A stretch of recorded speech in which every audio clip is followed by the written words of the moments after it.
Let's learn how to read music. At least give it a try. There's a couple things I wish. Um, Piano. I'd love to be able to play piano. I can play guitar, play chords, and I'll use it like when writing stuff. But piano, I've always loved the piano, and that's another thing I'd like to work on. And by doing this video, this is day one from the start. Day one. I'll probably revisit in a week and show you guys where I'm at in a week. And really, the reason for it is simply to just to just to show, you know, at 60, some of the struggles, the things you'll deal with, and really if it encourages somebody else to do it, then more power to you, man. I mean, just because you're 60 doesn't mean you're done for. Yeah, you're older, you're creakier, my hands don't work like they used to. When you're 20 and you go out, like I helped somebody move over the weekend, and when you're 20, it's like you don't feel it. You might feel a twinge the next day, but then starts hitting about 35 or 40, 50. When you get 60, yeah, you're sore the next day. Then you're sore the second day.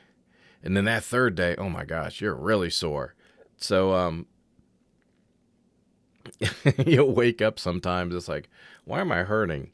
And then you got to think, it's like, oh, that's right, I did that one thing yesterday, and and now I'm sore.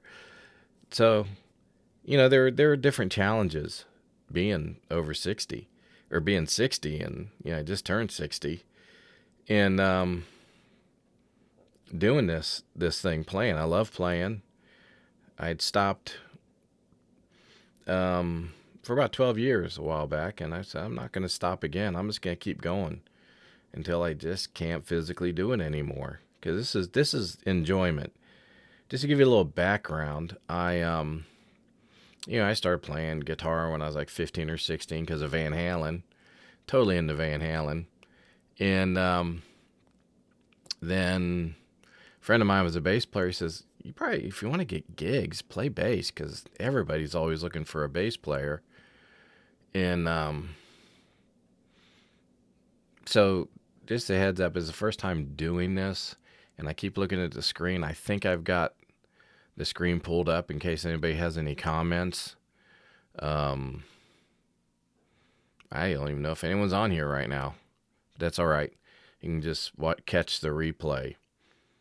So I started playing bass, and it's like some cheesy band things. And then I moved down to Florida and started playing some different bands. Did kind of a like a top 40 band. Played really just Christmas parties. I was the youngest guy in the band, and I think the craziest Christmas party we ever played was it was a lab. They made cultures for yogurt. These were the geekiest people. They were all lab people. I mean, what you would see, glasses and kind of nerdy. And they when they got drunk, they were getting wild. Oh, so I just played, and this is down in Florida, and I met a fella, Ron Rosing. I was playing in a band with him. This guy who's passed away, Reed Billings, did kind of progressive, And then me and Ron started writing. We just wrote tons and tons of stuff. Ron grew up in Chicago, and he grew up with Billy Corgan, and they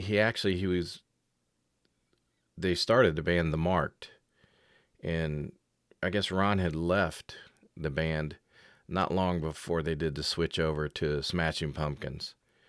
And, I know that like the underground Smashing Pumpkin fans, the people real hardcore, I guess they would know that I guess there was a controversy of Was that a drum machine on one of the first recordings, or was that actually Ron playing? I don't know. So we both moved back north from Florida. He moved to Chicago. I moved here to Ohio, Cincinnati area. And I would go up there. He would call and say, "Hey, I want to do some recording." So I'd go up there on a Friday night. He'd get some guys together. We'd learn the songs on a Saturday, and we'd go in the studio. Really nice studio. Was it Royal Recorders? I think it was Music Head.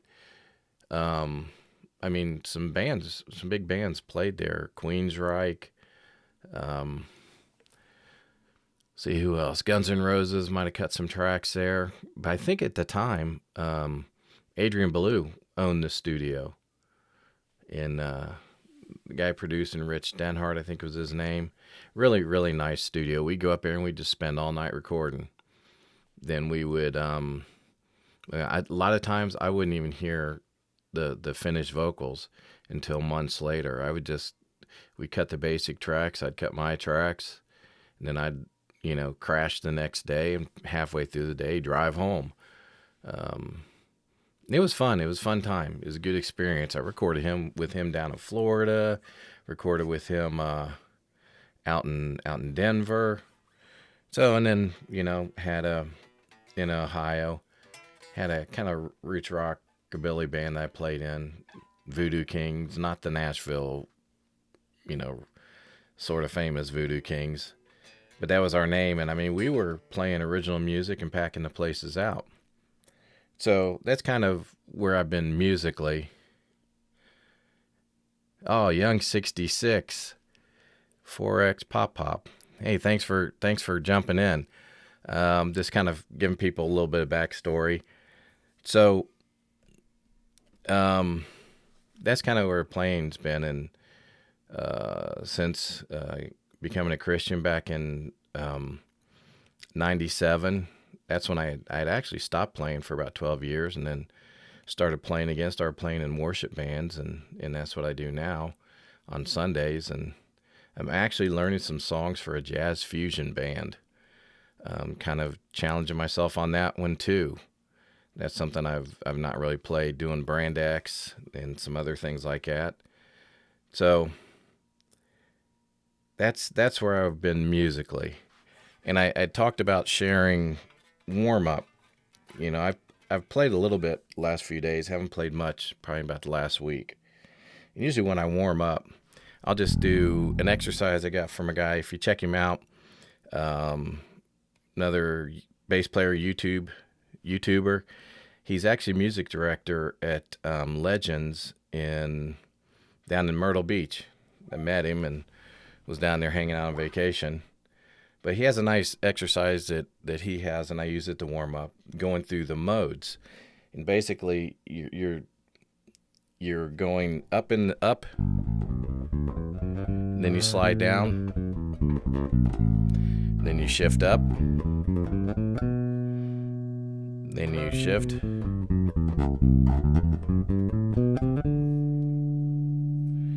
and then you're just shifting. Whoops.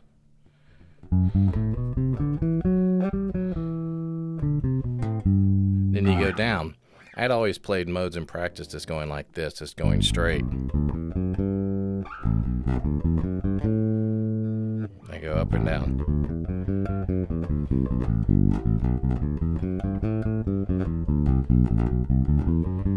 Then, so I would do, then I'd go and do thirds. Thirds. And depending on how long I've played, if I haven't played in a while, I actually go a lot slower. So I'll go up in thirds, and then I'll go do fifths. Fifths are great because you're skipping strings almost every time, and it's a good way to get finger independence. And if I can play them and talk at the same time.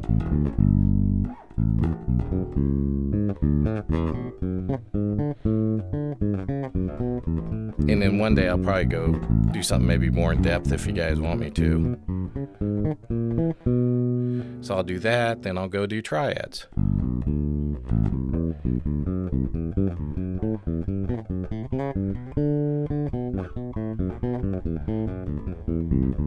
Whoops.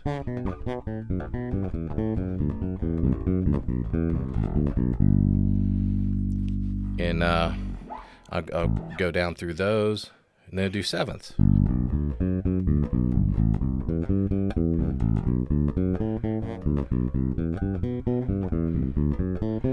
I haven't played much lately. My hands already.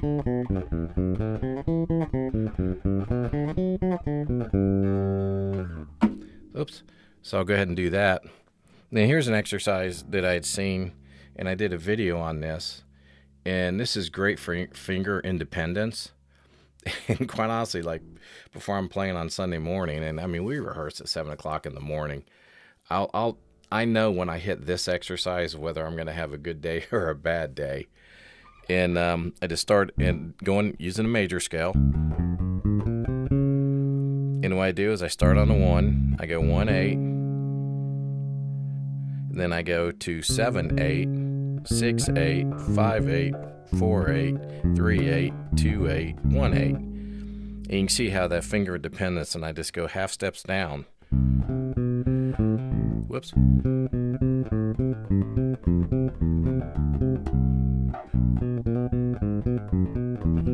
by the time I get up here, I mean, I'm going.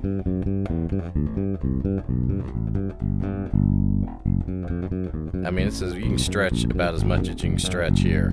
And I've got little short Italian fingers. So that's why I like the jazz bass. So those are just some warm-up exercises I'll do. And like I said, I think I'll do a video going more in depth in those. And, you know, and it's really, and I don't use a metronome. I used to use a metronome when I warmed up and did scales.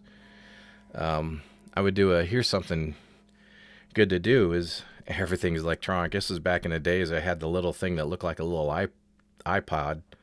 And here we're showing our age here, an iPod. And so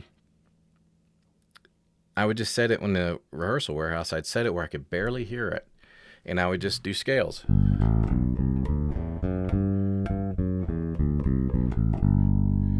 And I knew that if I couldn't hear I almost call it an iPod. If I couldn't hear the metronome, I knew I was playing in tune. And the term burying the click of if you can't hear the click, you're playing like exactly on time. And everybody has a natural tendency of either playing fast, ahead of the beat, or behind the beat a little bit. My natural tendency is to play a tick behind the beat. So yeah, I used to, but I don't practice with the metronome anymore. When I'm playing, you know, learning songs, you're listening to the recorded song that's recorded with a click. When I'm playing at church, we play with a click track in some tracks. So I'm playing with a click. I'm used to it. If you've never played with a click, I would definitely recommend that you do some practice with a metronome or something that is clicking a click track, keeping time.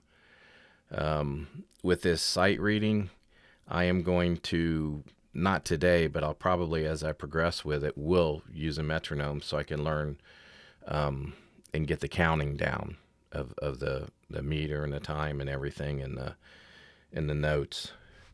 So the book I'm going to use is, man, I really wish I say his name right, Yannick Gwizdala. And here it is. It's one of the signed copies. I just thought it'd be cool to get a signed copy. I've seen him on YouTube, seen some of his playing. I'd like to catch him live one day, but I don't know if he ever comes around here. And if you're not familiar with him, I would definitely look him up. Yannick Gwizdala, incredible player. Just a really good player and a good teacher. Watch his videos and the way he explains things. So this is his book, and it starts basic right from the beginning. So look, we're just gonna jump into this thing. You know, he's got some good tips here. I like the one tip I did read through here about don't stop for missed notes or mistakes. Because when you're playing, like if you're playing a gig, they're not stopping. You gotta play and keep playing. Because You don't want to train wreck the whole thing. So starting at pitch recognition, we're starting with open notes here. So he's just going E, A, D, G. You've got the E. And the thing right here, A, D, G. What I do find hard is the tab is underneath. I kind of wish the tab wasn't there because I don't want to look down at the tablature. I wanted just to get used to reading the notes. So, and then here he goes through all the notes on the staff. He goes E, F, E, F, G, A, B, C, D, E, F, G, A, B. And it helps knowing you're knowing the notes on your fretboard also. So you don't have to look at your hand or think, or look at the tablature, which I'm not even looking at. So what I'm seeing, this is really, it's a simple stuff. It's just E, F, G. Oh, here we go. D, E, F, G, A, B. And this is kind of what I ran to when I was learning to read music before, is some of the stuff my hand was going before. Sorry if the camera's shaking. My desk isn't the most sturdy. Is my hand would start going before the notes. Like I'm just playing this and I just played these notes. Looking at the note recognition. So it's got 4/4 time and whole notes. So it'd be, oh gosh, see.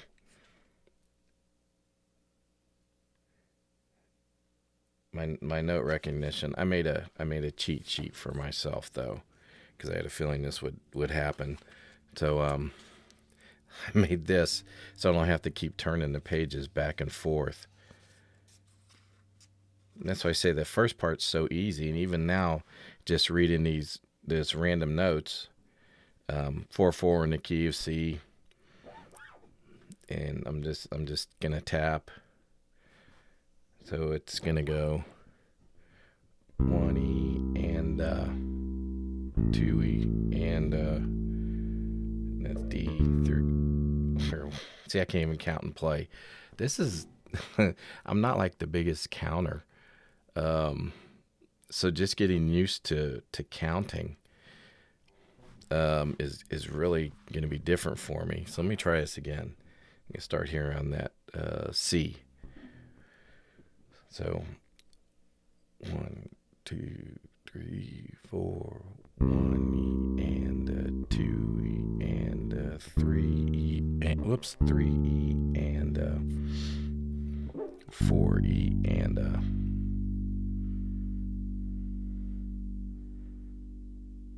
then 5E and oh gosh, this is really harder than I thought it was going to be.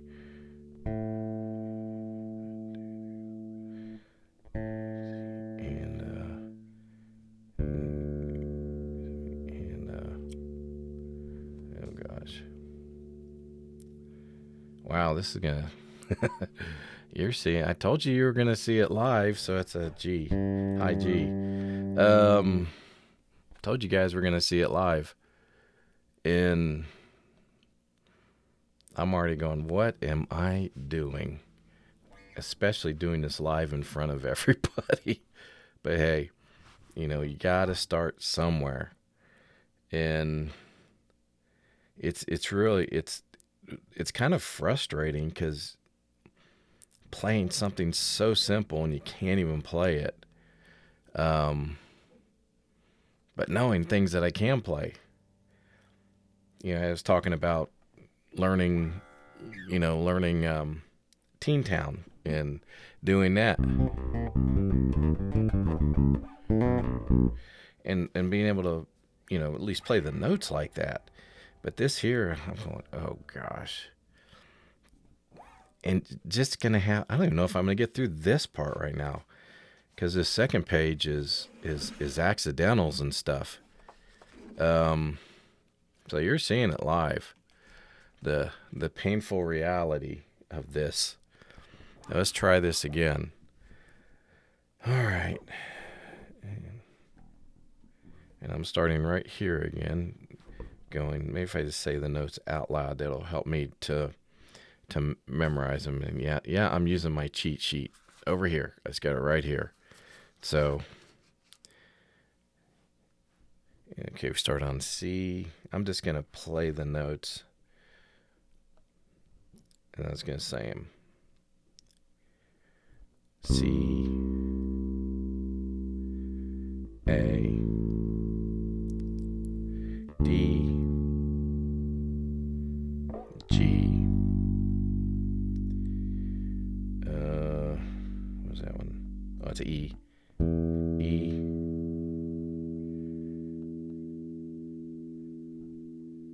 Oh. Okay, E, A, D, G.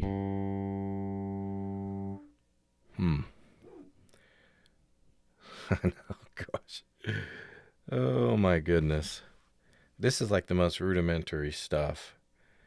And so it's C, A, D, D. As I say, it was G,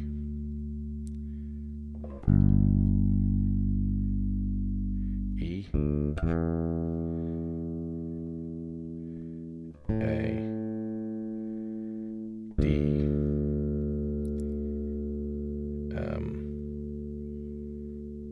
G, or G.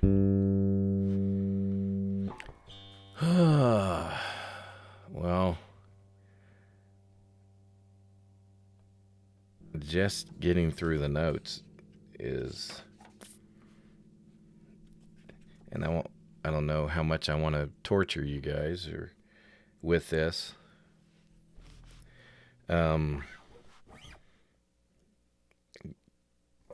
Just keep doing it and just see what happens. So let's try it one more time, and I'm going to go to this rhythm and see what happens. Everything's in C. C, A, D, D, G, E, A, D, G. All right.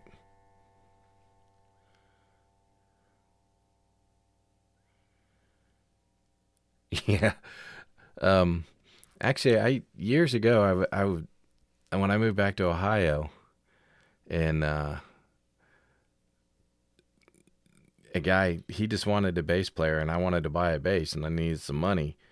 So the music store, the guy that I knew when I was a kid, he hired me as a bass teacher, and that's actually where I met my wife. And I was teaching theory stuff, Um, but what was funny is, you say you're a trumpet player. My wife played clarinet in band, and there was she knew how to read music, and I didn't. But I found out here's how to become a great bass teacher. Marry your student, because then once you get married, she already knows everything. You can't teach her anything else. She knows it all. So there you go. And if she watches this, I'm sure I'll end up in the doghouse on that one. But yeah, she knew how to read music, and you know, so I don't know what the difference is between reading bass clef and like if it's hard or if it's just like this. You just start simple, and I don't know how. Let me see if let's see what this does. No. again, it's a new program for me. It's Ecamm, and I was seeing if I could just pop that over on the screen, but I guess not. Um, so I would think that by you knowing how to already read treble clef, that it'd probably be easier for you. In that it's just, I guess you'd be just shifting the notes, and I could be wrong. Like I said, I don't, I'm just now learning to read this. So,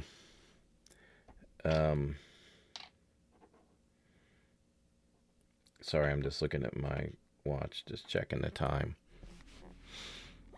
I would think you would be able to pick it up. It's kind of like when somebody plays an instrument, they, you know, when they pick up a second instrument, it's easier to learn. You've already kind of got the concepts of it, like guitar and bass. In keys, where a keyboard is just laid out flat. Um, Different application, but all the concepts are the same. So I would say just go for it and do it. I think you can. I think you can learn it. I think a lot quicker than I am right now. Oh, this is. I tell you what is hard about this. It's kind of like when you start a new job. In your old job, you're a proficient at it, and then if you go into a new profession, you've got to learn something completely different, and you just feel, you just feel totally out of it, and like you got maybe half a brain, um, until you learn that job, and it's tough learning a new job. That's how I feel right now doing this. I'm looking at this and I'm like, I just want to shut the book. I'm only on the 12th page and on the foundations, on the simplest exercise, and I'm already going, I can play stuff. I know how to play stuff.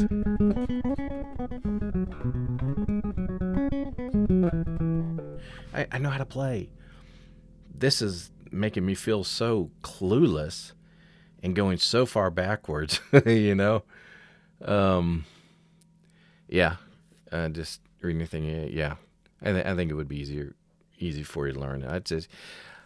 I'm pretty sure you would do a whole heck of a lot better than what I'm doing right now. This is humbling. It really is. So let's see. It was a C, A, D, G, E. Whoops, E. Where was that? Here we go. E, A, D, G, or G.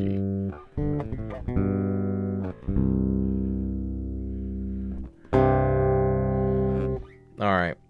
I'm gonna run through it one more time, and I'm gonna try the next one with rhythms and different notes. So you get C, A, D, G, E. Is that G? Yeah, it's G. G, E, E,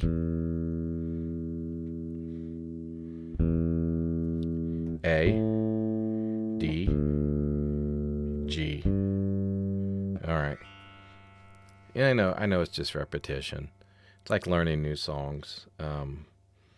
Just going slow, and then as you pick it up, I'm sure my brain will start learning. But yeah, this is really, I'll tell you what, this is, brutally humbling at 60. So we're just going to keep digging through. At least this is in C. Starts on C again. So we're going C, F, or C, 2, 3, 4, F, E. Wait a minute, did I play that right? No, it's not E. It's G. Oh. F, G. Then the E. 2, 3, 4. Then D, 2. G, 2. A, 2, 3. No, that's not A. It's C. C,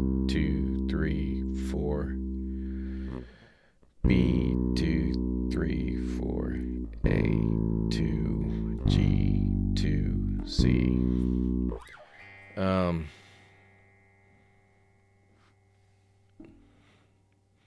I think, yeah, um, using chord charts in the praise band maybe hurts us in the long run. Um, what I do like about chord charts, I mean, is when you know what key you're in, and then when you get the chord charts, um, I tend to play in position. Like if a songs, we do a lot of songs in A. Thanks, I appreciate that. Do a lot of songs in A. So knowing where the one is, and the 4, 5, going 6, 5, 4. Um, in this knowing having the if the chords are written there, then if it's a major, or then what ones are minor. So I think all of them working together, chord charts and the reading, like chord charts. Yeah, I'm used to those, and I know because of knowing the triads, knowing the sevenths, to outline the chords. I know what to play.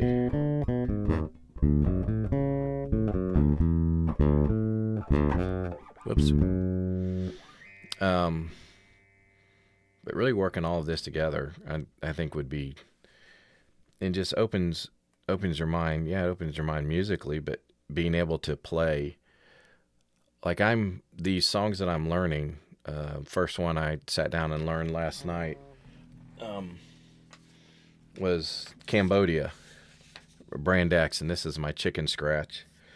And I just, didn't do chorus verse, but broke down section A, B, C, D, and E, and then it runs through them again.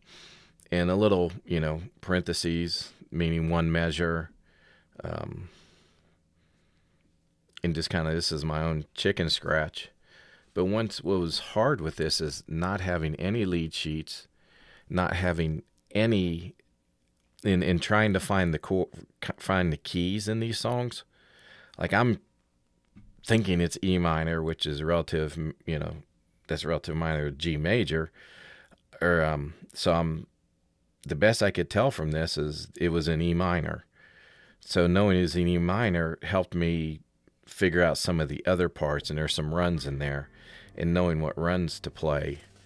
So knowing theory, some theory. But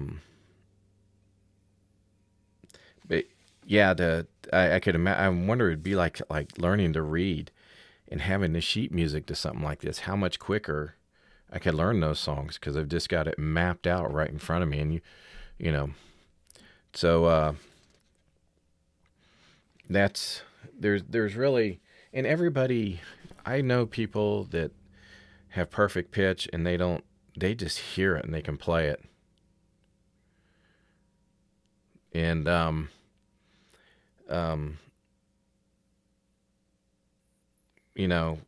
some people can read. I see. I can't read, but I do know, theory. I'm not like into weird altered chords and stuff like that. And I'm just now trying to work out the modes of maybe using different modes and things.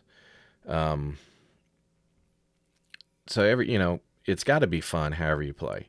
Reading music, it's not the end of the world. It's just something I want to do. You can still play without reading music. You can still, I have no, delusions of making at 60 making a living out of this. I just want to challenge myself. So, and I notice I say so a lot. And learning about positions, and really when I say positions, it's when you're in a key. Like I say, we play in A lot. So I tend to anchor with my middle finger. So the major scale for A, it's all right there. And And doing runs, you're going to have shifts. But just when I say anchoring, it just being in this position. You've got in upright bass. Yes, I do. I know Brian. He's an awesome guy. And his wife, they're really awesome people. He's a great guitar player, just super nice guy. He's an incredible photographer. So yes, I do know Brian very well. I haven't seen him in a long time. And I'm guessing that's who shot you this way. He's probably like one of the first people to subscribe to this channel. And yeah, if you haven't subscribed, I'm almost at 900, and I want to try to get to 1,000. I forget. I said it a time. I think it might have been January. I don't remember. But back to, when I say positions, now in upright, you've got like first position where they're in this area and then shifting up into this area. When I say positions, that's how I remember songs is the position of the songs. And again, knowing the one, most worship songs are four or five, notes. They're not super, or 4 notes. They're not super complicated. And that's how I remember songs, is just learning in this position. So that's why I say by position, just basing it off of the major. And that's really learning the major chord. Once you learn, everything is based off of that. Awesome. I appreciate that. Thanks for subscribing. You guys play at church. Yeah, you have to tell him I said hey when you see him. And I don't know whether to tell him to watch the replay of this video. If he does, he can give me a hard time. That's totally fine. And it's funny because I'm looking at this and I only see the comments, and I have no idea. If you're the only, you may be the only one watching. I don't know. I appreciate you hanging out and watching though. And hopefully you get something from this. And anybody else that watches this now or in the future, that I hope they do get something from it. I mean, one thing is you can just sit here and watch me act really humble, just trying to do the reading thing in front of everybody live. But that's what life is. You gotta put yourself out there. It's like with bass playing. I was talking to one guy before the service, and I said, and he was kind of nervous. I said, man, you've got to take and you've got to play that. Just play the notes with confidence. You just got to hit it. That first note, you just hit it. I get really nervous before I play, and I always have. It's gonna sound goofy, but when I was a kid, I was in a youth circus. They had a circus for kids, and I've performed in front of professional basketball games. I've, riding a unicycle, doing some tumbling things. And, we even rode unicycles on ice here at Cincinnati Stingers game. I've been in front of like a ton of people, and it doesn't matter. I still always just get nervous before I play. And I can't think of before I walk on stage, I can't think of the first note that I can play. That's how nervous I get. But then when I get up there and the click comes in, it all just comes in. So I told this guy, I said, just hit the first note. You just hit it with confidence. And that Sunday, after telling him that, the clicked off 4, and then 1 came in, and we started off, and it was all all in. And I hit that first note with confidence, and it was the wrong note. Oh. And the thing with bass, I feel like guitar, you can get by with a little bit more. You hit the wrong note on, cool. I'm glad you're learning something. You hit the wrong note on bass. Everybody, they not only hear it, they feel it. And it's, oh, by the way, Brian Suman, I think he's the one that gave me the nickname Pastor Groove. That's where Pastor Groove came from. My wife and I had a cafe, and we would have a music night. And one of the nights that we would play, had kind of a house band. And I'm pretty sure it was Brian is the one that gave me that nickname, Pastor Groove. So if I ever get enough money to get monetized, I might have to cut him in on that. I don't know. So the legend, not really, was born by Brian Suman. That was fun times. You should ask him about that. So yeah, I hit the wrong note. Just I hit it with confidence though. All right, I'm gonna try this again. I'm gonna go back to this exercise here, and let me get. Here we go.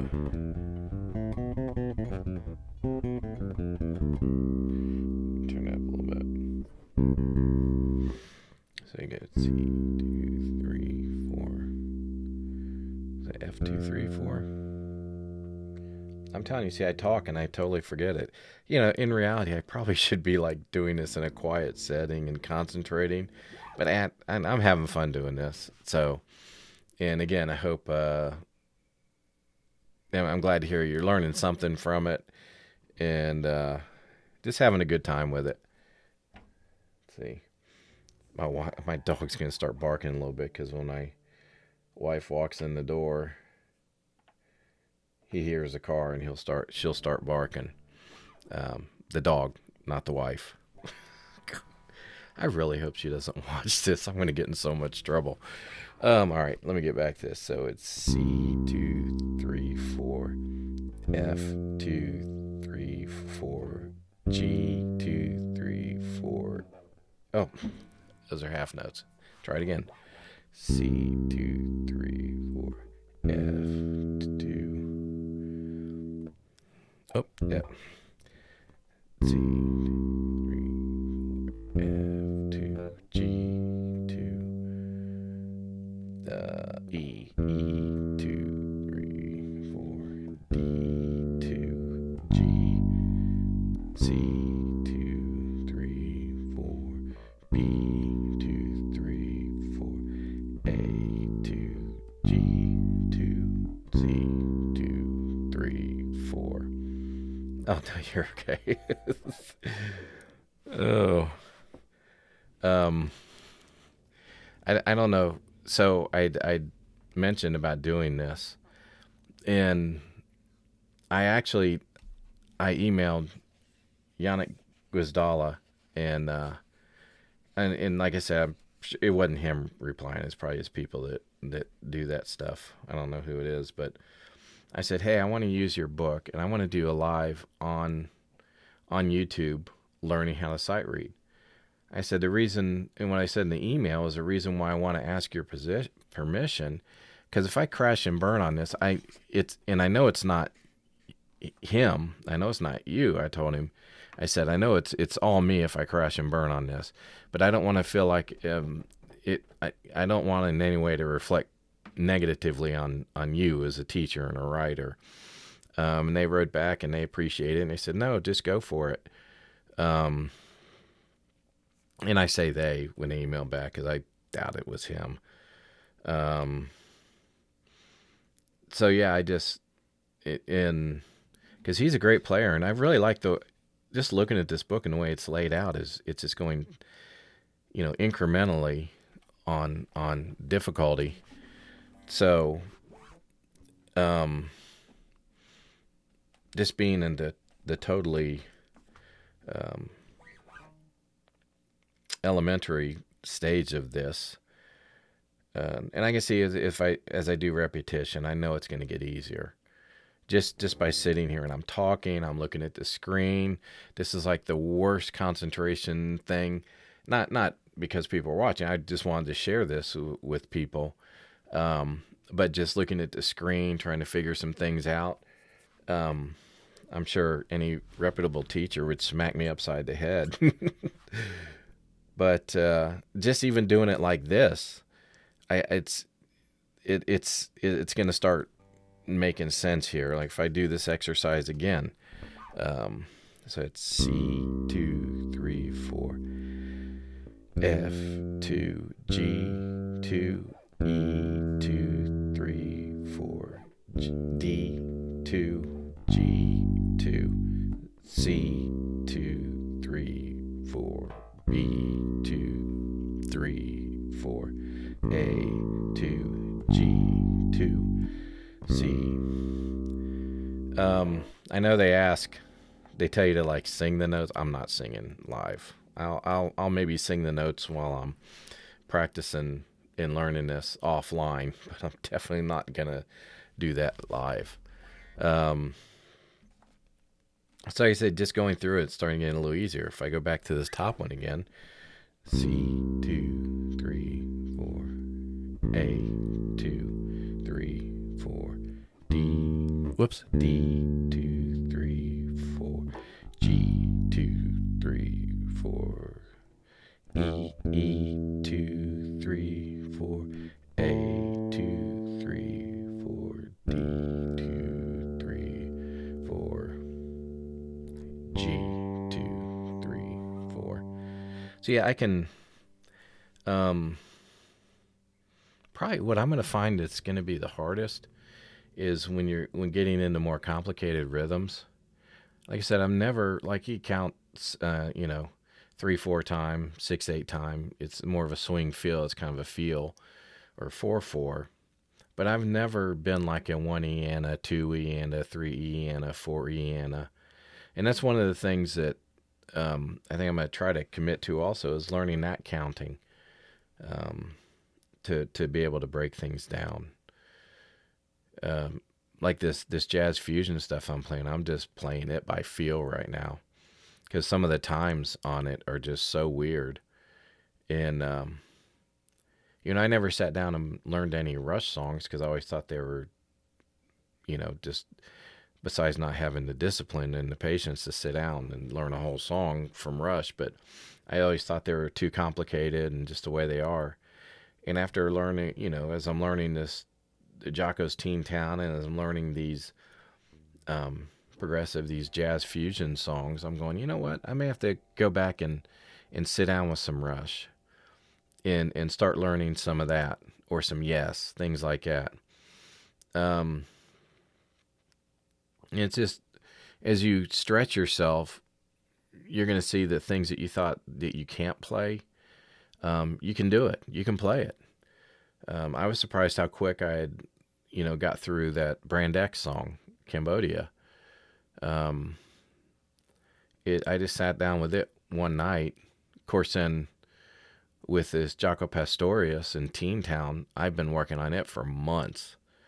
And I'm just getting the notes and I'm just trying to get comfortable in muscle memory on playing it so that eventually to be able to play Teen Town at, I think it's 128 BPM, that's fast. And almost the whole song is 16th notes. I think the only thing that I may run into is I'll be honest, is my hands. I injured this one finger here, and it's got the arthritis thing's really kicking on it. Is going, can I physically play this? When I was younger, I didn't. Are you kidding? It's kind of like the old saying is youth is wasted on the young. But as I'm learning these things, it's giving me more confidence to learn other things. Going, you know what? You thought that was impossible, but it's not. Like I talked about in the other video about double thumbing, and I haven't been practicing, but I took, about a month or so and just started. I was literally going.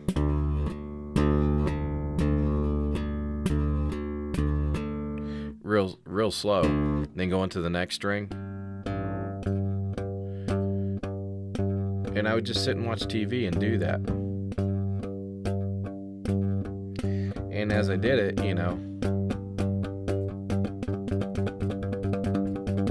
you get faster at it. Then one thing I haven't started doing is learning patterns, like doing scales with it.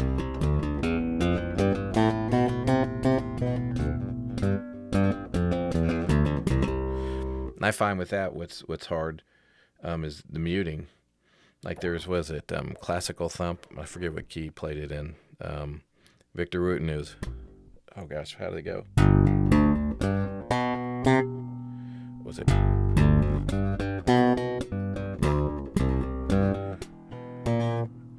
I can't remember it now.